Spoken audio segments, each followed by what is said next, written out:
Start it up. All right, it's five after. I think we should go ahead and get started here. Uh, thank you everyone for joining us tonight. It's interesting to be back on Zoom for our artist talk, but Erin is joining us all the way from New York, so we're happy that she's able to join us this way. It's certainly much more convenient than hopping in the car in what, Erin, like 7 hours, 7.5 hours? Probably more like five, but yeah, Okay. still a little bit easier to just get on Zoom. Yeah, a little bit easier to get on Zoom. And fitting for the work, I think. Sure, absolutely. And yes, that is very true. Erin Dorney is the artist who we are showing in the gallery these 2 months, and we are here to talk about her exhibition. Yes, I am human. I know you were wondering.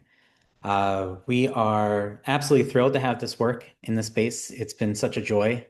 Uh, One, getting to work with Erin and Erin, Tyler, Curio. We have a long history together. We're working together to do the Fear No Lit workshops, right, Erin? Just right when we opened, just a couple months before COVID, and COVID upended the world, and that put a premature stop to those workshops, which we were really sad to have happen. But of course, we had to keep everybody safe. Uh, and in that time, Erin relocated up to New York State and took her work that way.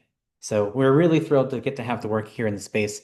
Um, Spending a lot of time with this show, just like we do any show, we really get to walk the walls, spend time with each piece. In moments where the gallery is maybe not so busy, there's always something to do, but it is nice to catch a couple moments of downtime and spend a few more with each individual work. And Aaron, they're stunning. They're so some have an humor to them, others have an immense weight, uh, and both in the words. I mean, how you construct such powerful narrative in sometimes five clipped little words can be absolutely amazing. And the way they're composed in the pieces too, I think is just really thoughtful and really exciting. And we tried to hang it in that way.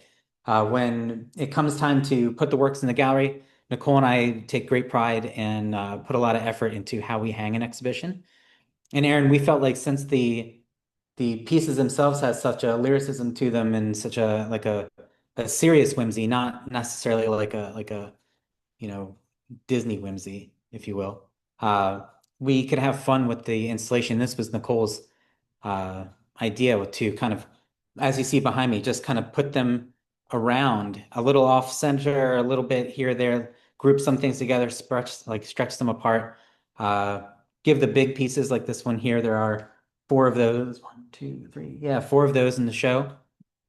We hung those all on the same line, and then let the smaller pieces exist inside that space. And it felt like a real extension of the artwork. Uh, and so many people have commented on the way that this show's been installed. And it makes us feel great because we feel like we're really doing your work justice, because it absolutely deserves it. But people have been really resonating with them. They come in and they act like they start at the back wall, hands behind the back, and they just look and they read and step and read and step, read and step. And the conversations have been really great, hearing what people have to say. Uh, Mostly to each other when they don't, the gallery carries sound, and a lot of people think like just because they're in the back of the space that they can't be heard, but it's fascinating to hear what they have to say. And it's always positive, always positive. And so many people, when they discover it, when they make it to the end of the wall and they discover your book, which you'll be doing a reading from in a few moments, they are absolutely delighted. And when they page through it and they see all the pieces that are on the wall, and then they're met with these really, uh, I call them intense poems, letters that you're writing to Adrian. They're like, well, this has to come home with me, and that's great. So we're happy to be able to support you in the book. Aaron, maybe we can talk about the book a little bit before speaking about the work. Can you tell us what that process was like working with that publisher, getting this all collected and the timeline of things? Yeah, I just wanted to say thank you to you both for having this work here. It's like been a dream to have an art exhibition like and at Curio. I mean, it's like two dreams in one. So thank you for just having my work there. And I really like, everything you said about the installation because these in the book, these collages are presented in a very linear way, and they're not really meant to be read in a linear way. They just had to, they have to be in a line to be in a book because there has to be an order of the pages, right? But I really like the idea of them living, separately and amorphous blobs on the wall. So I think like it's probably an even truer presentation of this work than is in the book. So people who got to see the exhibition, I think, are getting like kind of like the real deal, and the book is kind of like the second best presentation. Um, but yeah, so putting this book together, it's got 30 poems in it and then 30 collages. And the poems came about first. They were written actually when we were living there in Lancaster on Mary Street. And it was like the spring and summer of the first pandemic spring and summer. And we were, I was working at Lemon Street Market and we were doing the toilet paper thing, just like all that chaos. And, everything was either online or in my little backyard. We had like this postage stamp backyard with a fence, just like a little square of green. And it was like I was either on my computer or in this little green yard. And that's when I started doing yoga with Adrienne and I started writing these poems to her. Um, and the poems they're this type of poetry called epistolary, which is a letter format. So the poem reads as a letter to Adrienne Mishler, this yoga influencer. I just checked actually. She's up to 13 million followers or subscribers on YouTube now. Um, and back when I started this project in April of 2020, she only had 7 million viewers. So she really Oh my. exploded during the pandemic. So I wrote the poems there in Lancaster, and then a couple a year later, like in the fall of 2021, is when I made these collages. And they're all paper hand cut collages that I made doing this project called the poeming. And it's a project that we do, like a group of poets does every October, where you write a poem a day. And we all use kind of the same writer's source text. So the source text for these collage poems is the book Bleachers by John Grisham. We all did John Grisham books that year. And so every day for the month of October, I made one of these. And we had moved at that point. We weren't living in Lancaster anymore. We were living up in the Adirondacks. And just, although these pictures aren't of the Adirondacks, it's very much, I think, work of the Adirondacks because it's very inspired by what I was observing that fall when we moved up there in the woods and all around me. So that's kind of like the history of where the poems and the collages came from. Yeah, it's people have been wondering at the source text. So John Grisham, I love it. Yeah, Is John Grisham the same for these larger pieces too? Like the no, okay. the larger pieces are a little bit different and they're not in the book. So that's the first time those have been shown. I showed one of those in a community art show, but the rest of them I haven't showed yet, or shown until now.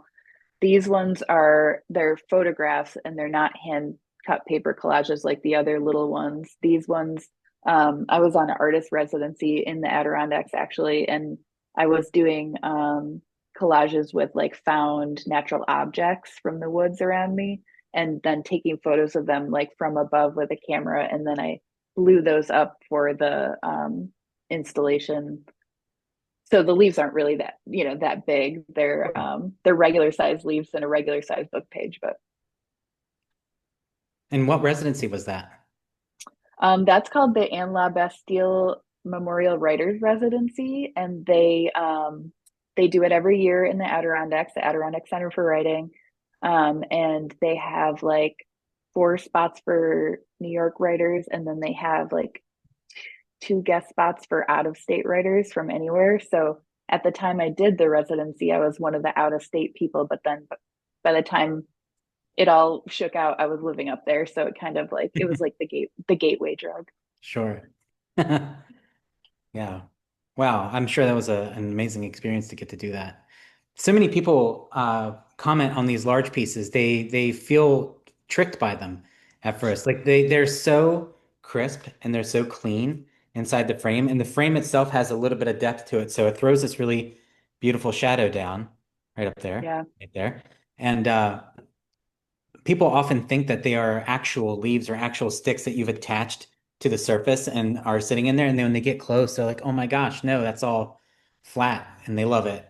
Uh, and when the text, it's fun to watch them search and try to find the words that you're meaning for us to find. Like actually, this piece that's on the virtual exhibition screen right now. When people first approach this, at least I've witnessed this, they try to read the words that are visible in the holes of the leaf.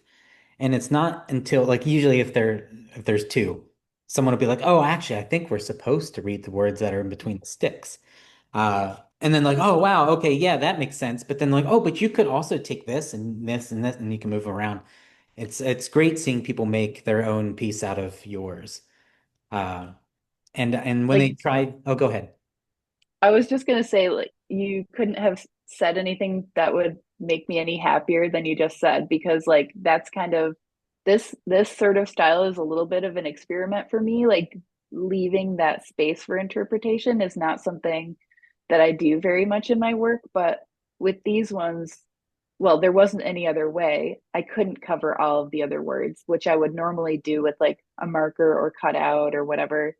So I had to kind of be open to potential misreadings or people taking it in their own direction.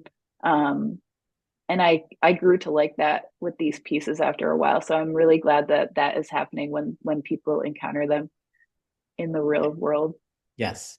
And it's particularly fun to hear them speculate what the actual source text is about. From what I'm understanding, it has a lot to do with like the ecology and maybe preservation and or hunting of bears. Uh, Yeah, I just looked over at my shelf because it's over there, and I'm not gonna I can't get up and get it mid talking, but it's a book called Bear. It's just the title is Bear exclamation point, and it's all about like hunting bears, like processing them for meat, their habits, how to find them, how to follow them, their scat, like everything about bears. And it's like this old book. So that's what the source texts are for those 4 bigger pieces. And um, since you mentioned the framing, those pieces too, like they're kind of like my first experiment with framing. I'm a writer primarily. I do like this visual art with like erasure and collage, but like most of my artistic output has been writing until this until now. So like I don't really know a lot about framing and things like that, but for these 4 big ones, I worked with a professional framer who gave me a lot of feedback and basically like collaborated with me to figure out how to best present this work as art. And like one of the decisions we made together was to use the museum glass, quality glass that yeah, doesn't have a reflection, right. because it makes it feel like you can touch it, or it just has like such a different feel. It's almost like matte or something. Yeah, it's kind of magic, isn't it? Like Yeah, you approach it and you don't know it's there, and you can really appreciate the work that's in front of you. Sometimes with other highly reflective glasses, you get close to it and then you just see yourself looking into it. Uh, right. but these definitely afford anybody looking into them the ability to really get lost in the piece. Uh, and I also think they like being confronted by text that is larger than a normal book page. Uh, it's I guess even in my own kind of perspective, it makes it feel like it's text that is meant for me to read. Like it's trying to give me information. Like I feel like it would be like if I were out on a trail and I approached a sign, it'd be like something larger than life that's supposed to get my attention and have me approach it and read it and understand it. But when you have these obstructions in the way, these beautiful obstructions, like I like looking at them, it does kind of obscure that information a little bit, and you find yourself being directed into these really thoughtful little pockets of text, and they're just every time I read them.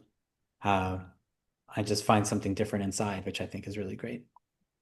I So, do like I always keep in mind, and Tyler and I talk about this a lot, amongst ourselves, but like the two lessons that we've kind of learned as artists who are gleaning from artists, because we're not really trained as artists, we're trained as writers, is there's like two, not shortcuts, but like ways. And one is to change the scale of something. Like it can make a huge difference to make something bigger or smaller, and just the change of scale alone can move it closer to art. And then like like accumulation, like a bunch of little things, even if they're like the most mundane things, can really transform that collection of things into art. So like those are two like little things that I'm always keeping in mind in terms of like how to move my work off the page and into kind of another area. yeah. With these collages, now that you've seen them in a space like this, and you can, you now have an image in your head of what this looks like. Would you have uh, plans to continue this sort of practice or expand on them, build out from them? Yeah, I do think I'd like to do a project like this again. Right now we're living in Western New York, actually, right near Lake Ontario, and I've been thinking about like maybe a series using actual rocks as the things that obscure, or like sea glass or something like that. Mm. But maybe like a version that's less the woods and more of the sea. Um, so yeah, pondering it. But the thing is, like that was a really good project to do on this artist residency, because I set up, by the way, I think I borrowed Katie Down's camera for this project, so thank you, Katie. um I was able to set up my camera and all the materials and like leave them there for a while, and there was no like wind blowing, there was no one like coming in and messing up my space. So I'd have to you for to do this type of work, especially like with these pine needles. It's like one breath and they were all like blown away. So it requires. I think the rocks would be a little bit easier in that regard, but like some of these, like there's ones where I had like milkweed fur and it was just like floating everywhere. So I don't know. You try things, some of it doesn't work. Yeah, absolutely. Yeah, I think one of the most exciting parts of being an artist is trying something and having it fail. And then being like, wow, okay, did not see that coming, but of course it makes sense. Milkweed fur, of course it would go everywhere. It's meant to. But Yep. you're like, okay, where do we go from here? I don't know. I love problem solving like that. And I like problem solving in the moment. I think it can lead to some really great things. Uh, well, I would love to keep talking about the work, and I think there'll be some time to do this after, but I also want to make time because Erin, I know you're interested in doing a reading for us on a number of these poems. So would we like to transition into that now? Sure. Wonderful. Um, so I'm going to read some of the text poems that are in the book. I'm not going to read the collage poems. Um, I've actually never tried reading the collage poems out loud in a reading. I will be thinking about that, but I'm going to read the text poems because I feel like it does kind of the text poems and the collage poems, they do speak to each other in a lot of ways, and the themes are kind of present in both. But I'm just going to start at the beginning of my book and read a couple of the Adrian poems, and then yeah, happy to talk more. Happy to talk to people in the audience and answer any questions. Yeah, and certainly feel free to put those questions in the chat if you feel like you might have it and lose it by the time we get there. But yeah, thank you, Yeah, Erin. yeah. Day one, dear Adrian. When you said ground down, I thought you said brown down, like beef, because just before that you mentioned the nutrients of your practice. Each day I do practice, drop another effervescent tablet in the jam jar on the sink. I watch a mother watch her daughter read about her hair and consider all the other moms I'm missing. Outside, babies grow, and I facilitate it from the concrete patio. I can't decide what body part to use as a thread that stitches me through time and space. What have you got for that? Just begin to arrive. Why do I feel proud standing beneath a tall chestnut tree when I've stood under so many before without feeling any pride at all? Dirt around my fingernails like a silk dress, tissue on a black shirt through the wash. One day we will all be it. I could be holding handfuls of you now. Day 2. Dear Adrian, when I was home, I thought about what you'd said. Fold in towards it. Some unabashed pride, some handsome lawn, like how weeds are simply plants in the wrong place. Summer's drying out, just flit and rot like bachelor's buttons, feather few for migraines. What does your heart say? What do you want to return to? I fell right down in the yard, foot in a hole, and spotted someone through the fence. Have you seen a bird that's half red and half white underneath? Because I have. The breath always comes first, except when it doesn't.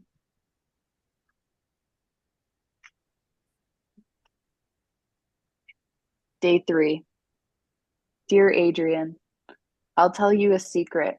Water brings me things. Did you know that glass can take 100 years to weather?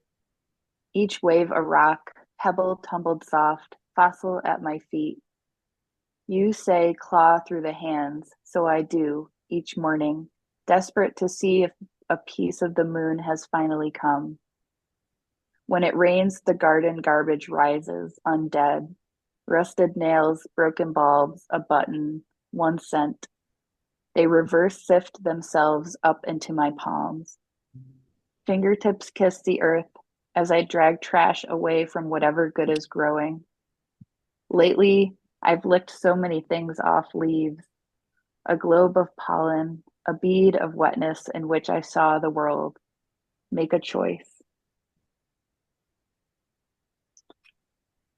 I think that's all I'm going to read for now. Maybe I'll read another one like at the very end. Sure. Yeah. Um, but I do want to also just add, in case there's someone here who hasn't seen the book, um, so some of the text in the book is italicized and it's what's called found text. So it's text that Adrian has said in her yoga videos. And if you've ever watched her, you probably recognize a lot of these phrases like fingertips kiss the earth and like claw, fingertips claw back and the nutrients of your practice. Like these are things that Adrian Mishler says in many yoga videos.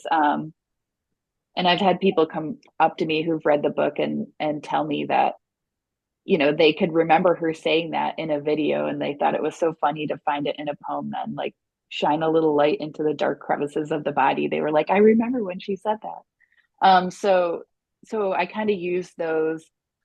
So not only is like the text in the collages found text from this book Bleachers, the text in the book is like a lot of found phrases from Yoga with Adrian that are I kind of use as like prompts or ways to like elevate my thought to the next level or get somewhere else. But those are in there too. I like the little delineation of the italics. Yeah. Yeah, and it's amazing what sticks in your head, right? Like those it's a weird string of words sometimes that like really find their way in there, like claw through your hands. Like uh I've not ever seen a Yoga with Adriene video. So um I mean I hear past teachers in my head, or I'll hear like song lyrics in my head that I find that are very odd strings of words, and I'm like, man, that just sticks. And you find yourself saying them at a later date, like like if someone asks you a question, you just use it Oh, well, it's the nutrients of your practice. Like it's just Yeah. like it kind of finds its way into your own, Rolodex of words. And I don't know, I find them really fascinating. And I feel like I've been intentionally not watching Yoga with Adrian videos because I like being that removed from the text, from that source, and I really like my only entry being through your lens. Uh This is like fascinating from a you're like doing parasocial but in a new way, which is that you're resisting it. And that is really like that really speaks to me because I like since writing these my relationship to Adrian's videos has changed a lot. It's a little bit more difficult for me to watch her videos now. And another thing about the phrases is like I often will ask myself like maybe not lately, but when I was writing this book, I was like, do you think she talks like this in real life? Like, is she saying these words when she's going about her day? Like, and I think she probably is because she says them so frequently in the videos. I don't think it could be like scripted. So it's just interesting yeah. to think about that. Yeah, and I would imagine, like when you probably first found Yoga with Adrian, probably like many people who found her over the pandemic, it was just a way to, kind of connect with somebody else who wasn't near you that you didn't know, but you felt like you did because you're essentially inviting them into your home, into your space. And it helps you disconnect from the absolute chaos that was the world during the pandemic.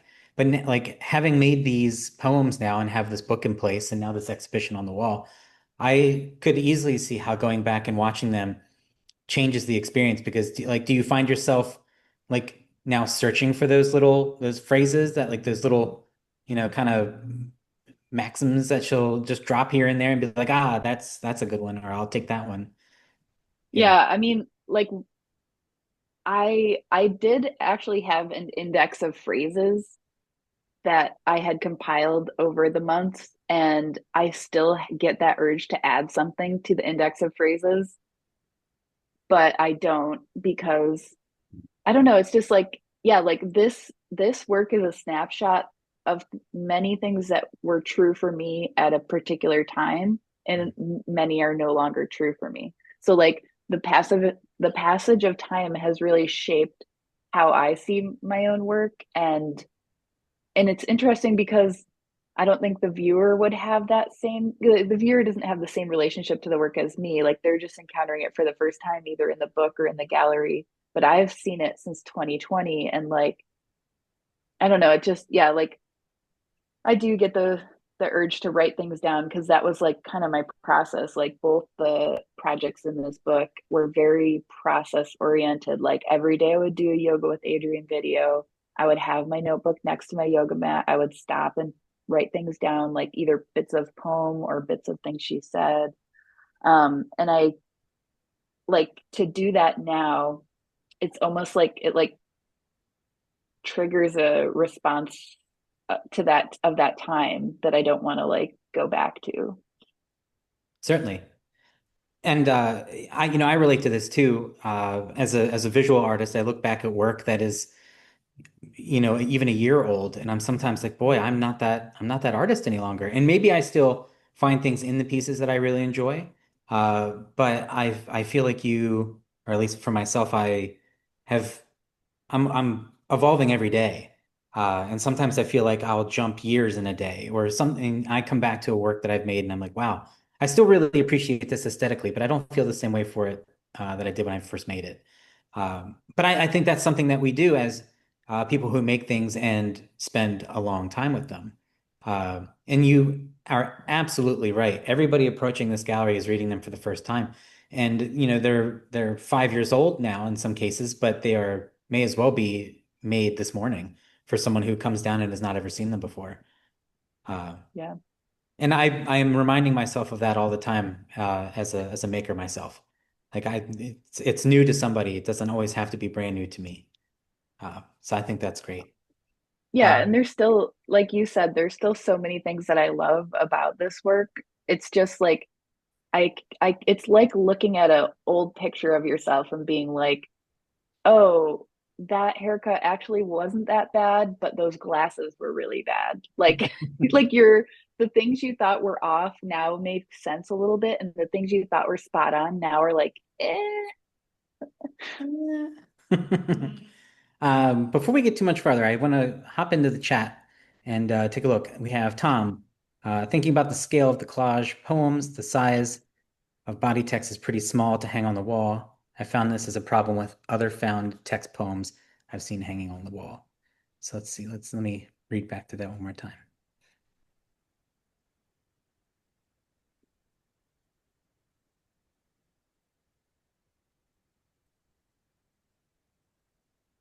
Yeah, so Tom, are we thinking that the body text in the small collages are small to hang on the wall? We'll see if he hops in the chat there. Yeah, I mean, I can speak to the small size of the little collages. I just like randomly picked 4 by 6, and I was like, I'm gonna make them all 4 by 6. And at that time, I wasn't really thinking about ever exhibiting them or anything. But yeah, I totally agree, Tom. Like a lot of erasure projects and things like even like book sculptures and things that use the actual book as an object to like excavate in some way are often small. Um, I did once try to do erasure with a large text, a large print book, but it was really weird. Like it impeded my flow a little bit and it didn't really work. Yeah, good for book, not great for wall, definitely. Yeah, yeah, I can see where you're coming from. On the flip side of that, I do think there's something really fascinating about approaching something small, particularly in a frame and in multitude. As you were talking about, like you collect these small things and they become something more than just one small thing. Um, and I find that the closer I have to get to a piece, like I enjoy my proximity to artwork and being challenged by that, by the work that's on the wall. So when I have to get close to them and like I have to keep bringing myself closer to them, I feel like it's like it's bringing me in. And I want to get closer and I want to see that because they're so, like the texture in them is so fascinating. I want to get close. Um, but what's really interesting too is when I look at them in the book, they're basically the same size. Hmm. And here, they seem so much bigger. Uh, Yeah, and I maybe that's just a proximity thing, or I can get my hand around it, where I can't pull it off the wall here. Yeah. yeah. Yeah, I think because the margins are so slim on the page, it makes it feel bigger. But Hmm. yeah, I think they are the same size You got this. as Yeah. Yeah. th the other thing is like there is that statistic about like how long someone looks at a piece of art on the wall, and it's like not very long. It's like 3 seconds. So like if there's a little bit of a way to like draw people in and make them, I mean, yes, you risk like losing them entirely and they keep going, but like maybe this maybe this will draw them a little bit to be like spending a few more seconds, maybe 6 seconds instead of three. Hmm. Yeah, it's amazing the 3 second mark. Um, and it's I mean it's true. It's a real thing. And Yeah, I'm let's sure you guys observe it. Like you can see it happening probably. Yeah. sure. Yeah, although I will one of my absolute favorite things about owning Curio is that so many of the people who come down and look at these exhibitions come with the intent to really look. Um, and you get your tourists, you get your like, oh, we're just passing through in Lancaster for the weekend. We just wanted to get out and see what was going on. And I love that they come to Lancaster for that and they walk down the steps into our shop. Uh, but I would say the majority of the folk who come in are coming in because they're ready to take an exhale and spend a little bit of time here, whether that's to look around at things on our shelves or usually it's to come in and really take in the exhibition. And man, oh man, do people look. And they connect and you know, it's never ever the absolute goal of our exhibitions is to, sell all the artwork. But it's amazing when somebody connects with them so intensely that they uh, want to take it home and live with it for the rest of their lives. I think it's fantastic. And a number of your pieces have done that, and it's really, really thrilling. Uh, because they're just also like, man, how do you choose one kind of thing, which is great. And let's hop into Hannah's question here.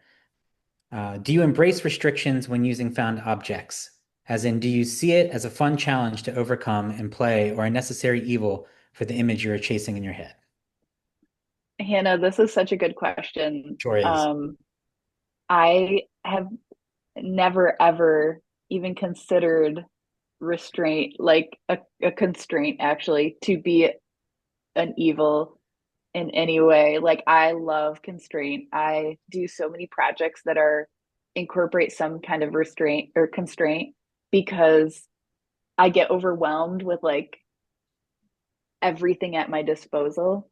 So like it's much easier for me to approach a single page of text and use it as like a launch pad to something than like all the possible words that I have ever learned in my life. So yeah, I definitely embrace restrictions. Like I like add more even when they're not necessary. So yeah, I've never seen it as like a hindrance. It's only been something that's pushed my art and my writing further.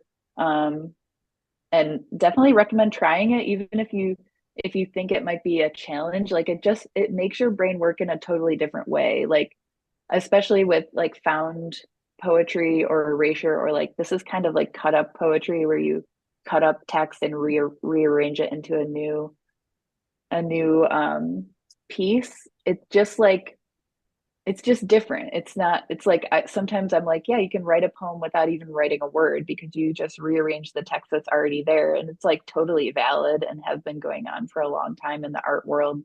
Um, so yeah, I love constraint. Yeah, me too.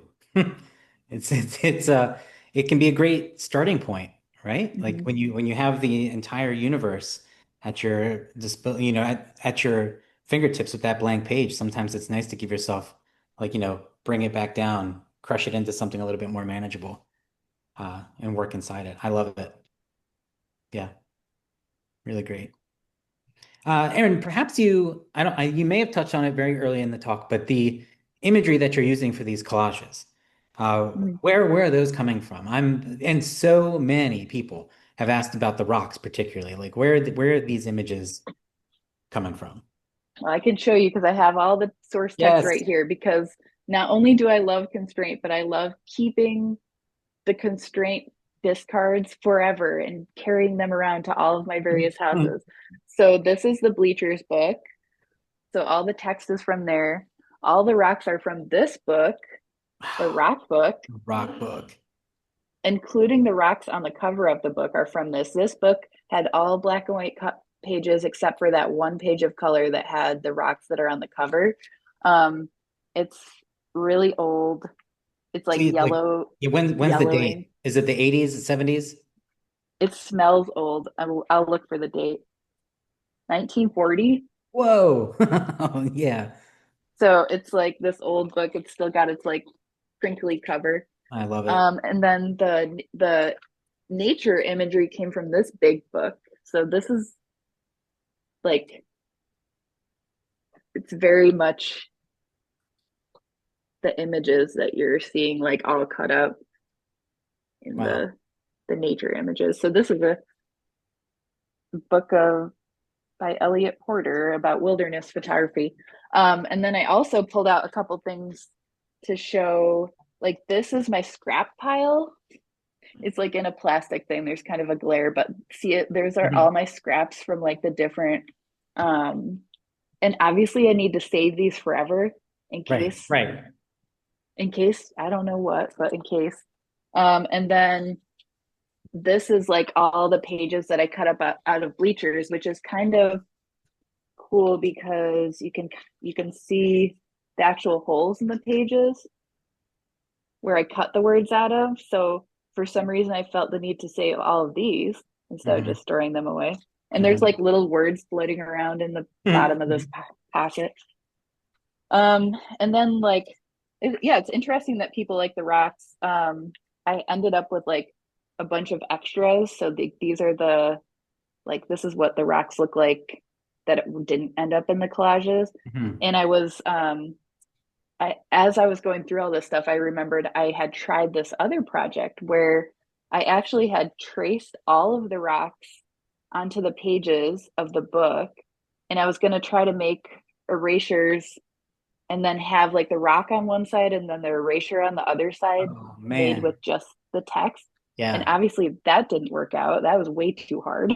What? Come on. No, you've got it in there. Maybe someday with something else, but like it just didn't like. So now I have all these rocks that are made out of like text. Do the hard rocks, Do the Caitlin. hard I'll rocks. send Yes. them to you. You can do them. All right. Um, Let's do that. Yeah, that would be so good. yeah, so there's just like it ends up being all this like pockets full of stuff that you just drag around and then maybe repurpose them for your next project, or like maybe I'll make a, one last rock collage with the discards of the other ones. Yeah. Yeah, and actually, this was something, Tom, you're reading my mind. This was a question I had kind of locked and loaded for you. So Tom's asking, do you worry about copyright and credit your sources, or do you just go for it? That's a great question. So like in my book, I definitely cite the John Grisham book, and that's because like as a erasure artist, I like always cite my text sources. Um, like if I'm making something from someone else's writing, I always give them credit. For the collage work, no, though, I didn't include those in the notes. And honestly, like uh Matt might be a better person to speak to this than me. I guess because I'm new to collage, I didn't feel like that was necessary. I kind of just assumed without checking that, like, if you turn existing work into a new piece of work, kind of like the fair use like idea, which is what we use for writing, that maybe that would apply to this as well. But I'm not actually sure, and hope that I don't get in trouble. Well, I don't believe you will. And I've actually spent some time like when you showed us the source book, I had in my mind I was prepared for it to be something similar to like what you just showed me. Uh, Without you saying that you went out and took all these photos yourself, they had to come from somewhere. Um, and in my personal opinion, I feel like you're changing them enough. You're and with fine art, it's there's there's a lot of conversation around it, and there's a lot of like I think it's this way, and another person will think it's that way. But you are able to use this kind of material, and in my own personal opinion, the more you edit it, the more you separate it, fractalize it, separate it, blow it apart, and bring it back together. Your additions to them with the rocks, with the text, it's creating a new piece from that piece. And there is certainly a possibility that perhaps the person who made that wildlife photography book stumbles across a copy of this book, or like wouldn't it have been like a crazy bit of the universe if they came down the steps in Curio and saw these pieces like, oh, like these look a lot like my pieces. So the conversation would probably grow from there. We, and I would say even just us as Curio, we take a lot of consideration to the work we bring on the wall. If we had any sort of, moral dilemma over whether or not the work was appropriate or being used improperly, we would have had a conversation about it ahead of time. But perhaps Tom, maybe you have a different perspective on it. But I do feel like it's it's changed enough. It's used. I would even say it was used lovingly as a way to make a new piece from it. So to me, it seems acceptable. But Yeah, and like I also am a former librarian, so like I know about copyright and I know about like fair use lawsuits and things like that. And usually what things like that come down to is like if you can make a case that you made something new. I feel like I have enough work and experience with this under my belt that I could make that case. So yeah, but it probably would have been nice to include my collage source text in the notes of my book as well. So maybe that's something for the next printing. certainly. And Aaron, I'd love to know about the title. Mm. So the title, Yes, I Am Human, I know you were wondering, is an utterance from Adrienne. And she said this in one of her videos. And I actually found the video the other day. I don't have the link readily available, but I found it and I was like, how could I use this in some way? But I was like, I think I've used enough of Adrian. I don't need to like go back into that particular well. But she said it and she like it's so interesting with Adrian because she has like over 700 videos on YouTube. And when she started, it was like very unpolished and like DIY. And then now she's got like tons of followers, like deals, Adidas, like a fancy studio, really nice windows. And, but when she was like more DIY, she would kind of like say these funny things. And I think it's like, you don't think that you're going to get millions of followers when you first start, so you just like say you just say these funny things. Like she would start singing sometimes, I remember, in her early videos, and like this is one of the things that she said, like when she said something weird and then she was like, yes, I am human, I know you were wondering. Like I just thought that was a interesting turn of phrase. Hmm. Yeah, absolutely it is. Hmm. Yeah. Oh, Nicole just asked, does Adrian have a copy? Not of my doing. I haven't sent Adrian a copy. I haven't tried to get in touch with Adrian. Like, I think some people have tagged Adrian in like sharing my book and stuff, but I know that the library in the town that she lives in bought a copy. All So right. All right. Yes. I love I don't it. know what that means, but And Aaron, I know we're coming close to 8 o'clock, so I do want to make some space for other folk if they have questions that they'd like to ask.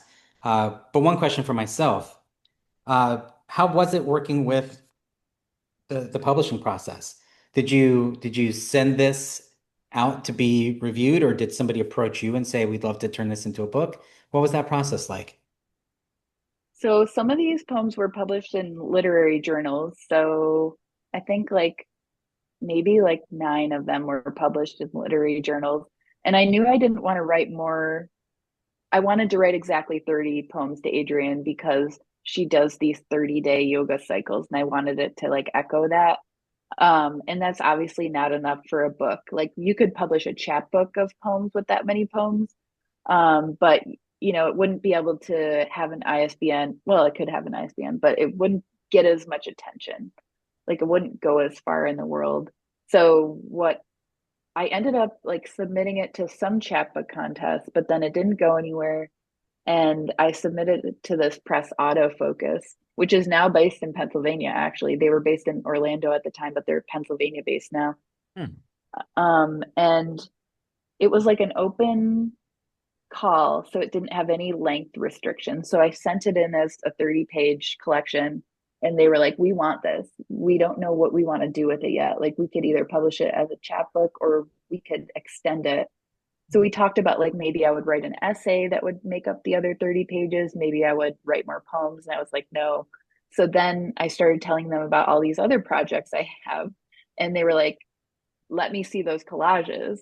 And so I sent them the digital files of the collages. And they were like, we think that this is like the perfect combination for your Adrian poems because the themes like of nature, of home, of like kind of like navigating the pandemic really work together. So they combined those two projects to turn it into the full length book, um, which makes me really happy because I like like small work and I like short projects. So like 30 days is my ideal project time. I have a lot of like 30-day, I have a lot of 30 of things floating around. So it was nice to be able to like combine them and get some eyes on them. Um, but yeah, that's kind of how it came about.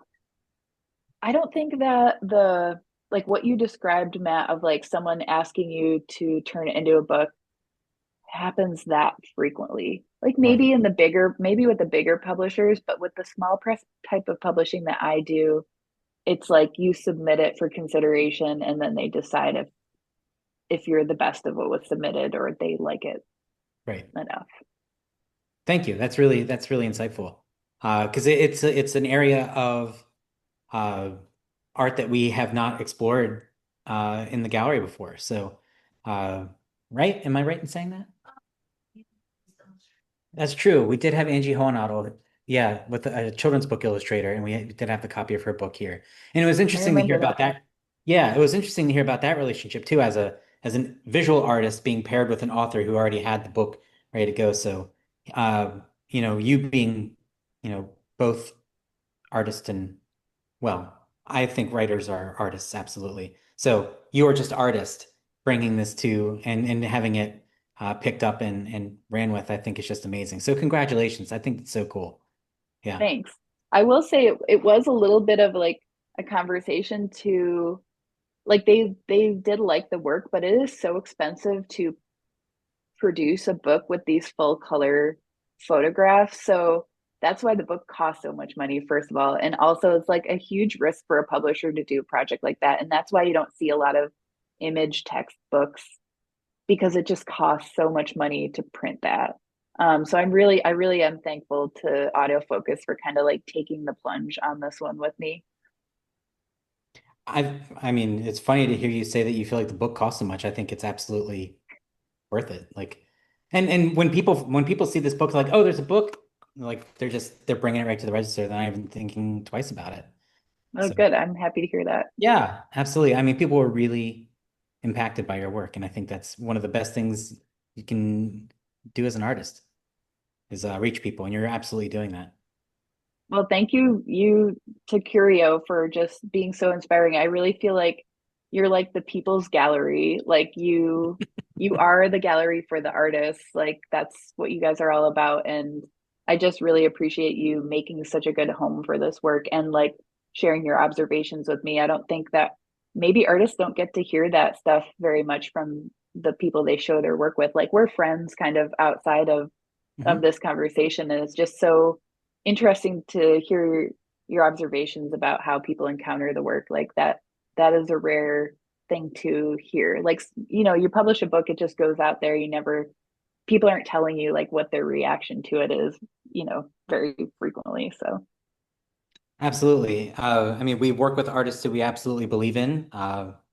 We bring in work that we feel like it deserves to be shared and seen and celebrated. And absolutely, we're going to do everything we can to make sure that experience translates to people who come in to see us, but also makes its way back to the artist who's letting the work stay on our care for 2 months. It's absolutely something we're going to continue to do.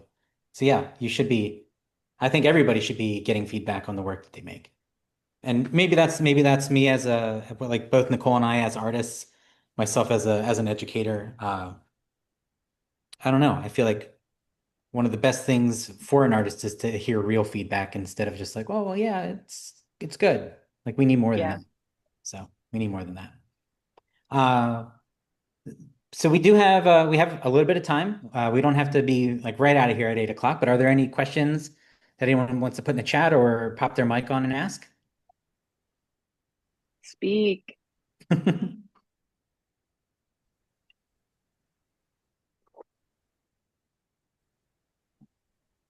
All right, giving it a few more seconds. Okay. Well, if there are more questions out there and you want to pass them along towards us, we can always get them over to Aaron too. But thank you everybody for giving us your evening, spending time with us. Aaron, absolutely, thank you so much. This was an absolute pleasure. Anytime we get to do anything with you, it's always such a great time. And we're excited to get to have your work in this space until the 27th, right, Nicole? Uh, Yeah, absolutely. And just hearing you speak tonight really even changed the way that I'm gonna look at these tomorrow. So I can't wait for tomorrow to Well, get here so I can come and spend some time and see what's going on. thank you so much. Thanks to everyone who showed up tonight. I know it's been not a great week, not a great weekend, and I just this was the highlight of my day. Like I had a terrible day and I it really turned it around being able to just like meet up with you guys and talk about art for a little bit. So thank you for coming and having me.